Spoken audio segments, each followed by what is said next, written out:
Deep breath. Mỏi tay đúng không?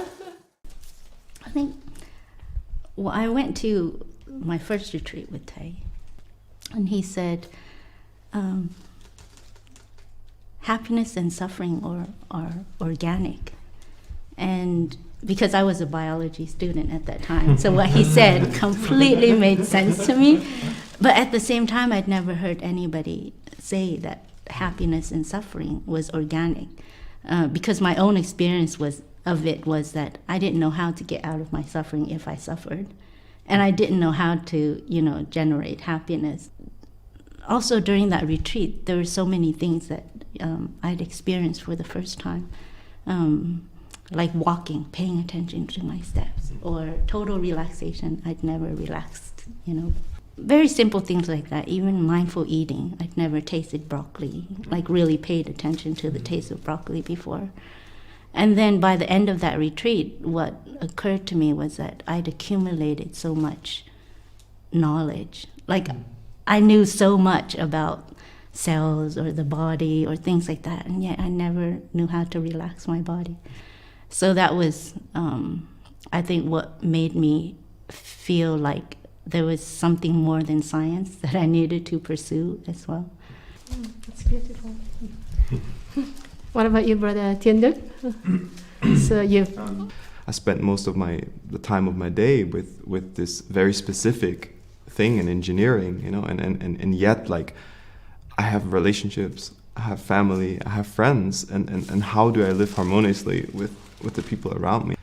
And also, I had much anger in me, like through lots of my teenage years and my childhood and later on too, and I just like was very eager to find something, and also, but I approached it very much with the scientific mind of fixing myself at the beginning. I've learned in Plum Village for the first time to feel my body truly. Honestly, I felt completely disconnected with my body, and was very much in my mind and in my thinking, and also like very much into views, justifying things as right and wrong, and in the feeling world there is no right or wrong. But do you feel like, are there particular kind of suffering that many scientists or people with scientific background they share with their career or with their education?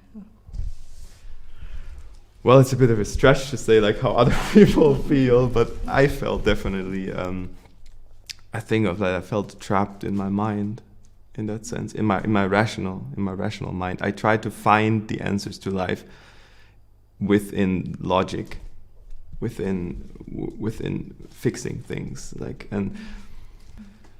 and just now I feel much more. It's often not so important what is right or what is wrong. It's really important what it does to your emotional world and what it does to the relationships. In your spiritual practice, how has it informed your scientific way of exploring or understanding things? What do you think has been the benefit?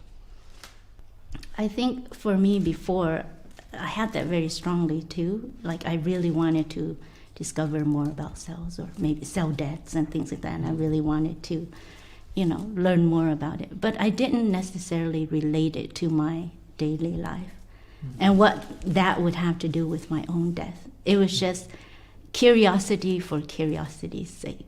I still admire that spirit of awe and curiosity. Now it's just applied to look into myself more. So I feel it's much more grounded in understanding about myself, my relationships. How can I keep myself and my relationships healthy? And my environment healthy. How can I create that? And how can I support other people to do that? So more that awe and that curiosity has, you can say it's been funneled into that direction. And I find, so now when I, let's say, read about scientific discoveries or new papers coming out, etc., I always read the articles with that eye.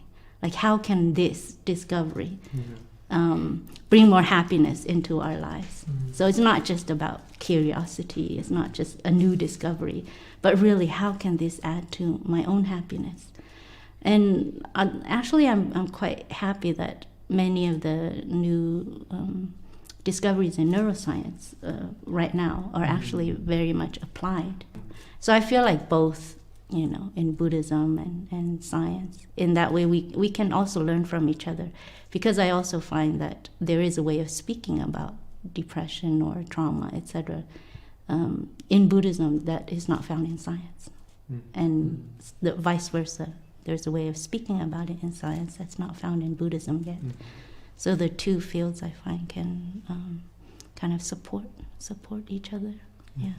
So basically, I'm quite open to learning from both, and I feel like in both fields, it's an inexhaustible realm of discovery. What do you think is the kind of hidden biases that they tend to have?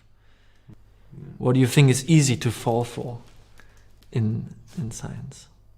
Well, objective reality. You think that things are like this. The whole paradigm you start with is that there's a solid reality outside of your own mind, and you're just an observer watching it. So it separates you by assumption from whatever is happening around you. And I think the Buddhist practice is kind of, and this is an assumption that is actually not thought. This is not questioned often. This is not even, we're not even aware of as a scientist, maybe, of this assumption. We just build our world on top of it. And as a Buddhist practitioner, we use the scientific mind to explore this assumption. We explore the inner reality of this assumption, and how can we actually verify this in our own experience. That it's like that, or may be different even. Do you want to speak a little bit about how science can maybe be a religion as well? Language can sometimes more conceal than reveal. So take, for example, the word freedom. Before I came to the monastery, I had an idea of what freedom means. But that might not be real freedom. So in that way, the meaning that we attach to that word can conceal the real meaning of it.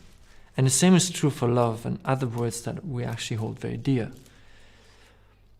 And that is actually the same for science. So if you think you know what science is, you need to be careful, because it might not be the real meaning of it.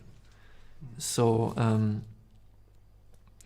I think this is one of the ways I look at it, is I try to look behind the words only.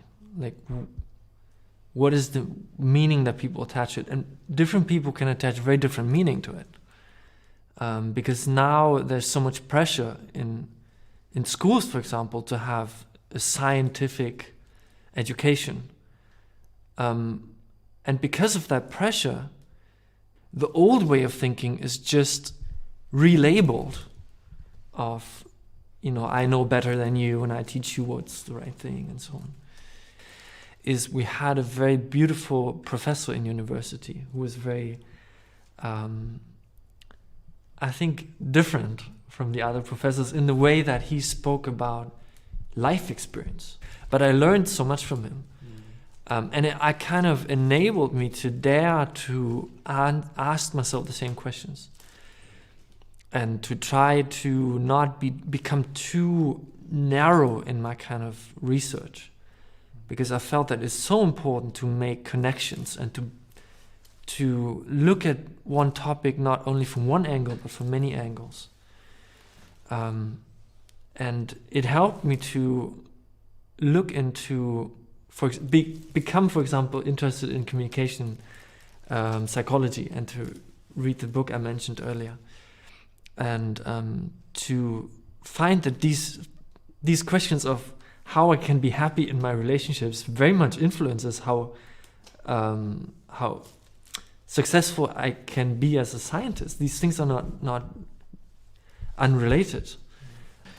I was actually I would call myself atheist at the beginning, because I felt like, this is religion, this is believing, and I don't want to be somebody tell me you should just believe this and then you're free or something happens. I just couldn't get there. and then, but at the same time, I thought I'm not believing. You know, it's not like the question is not believing or non-believing. I think it's about recognizing if we're believing in what notions we have. So can you speak of the practice that could help with that, letting go of ideas? Yeah, well, I think it starts with like recognizing that one has ideas. The guide for me is like, is tension in the body? Is do I feel like I have an open heart? Do I feel connected? Do I feel spacious? Or do I feel narrow, separate? This is kind of an indicator for me to like a bridge to the mind and to beliefs. And then I know there is one. If I with time and repeated looking, then I can maybe find it. Yeah.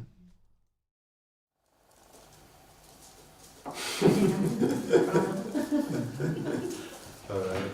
Is that it? I think You need to go. I need to go. Yeah. Well, it was an hour. Do we need to? 40 minutes. I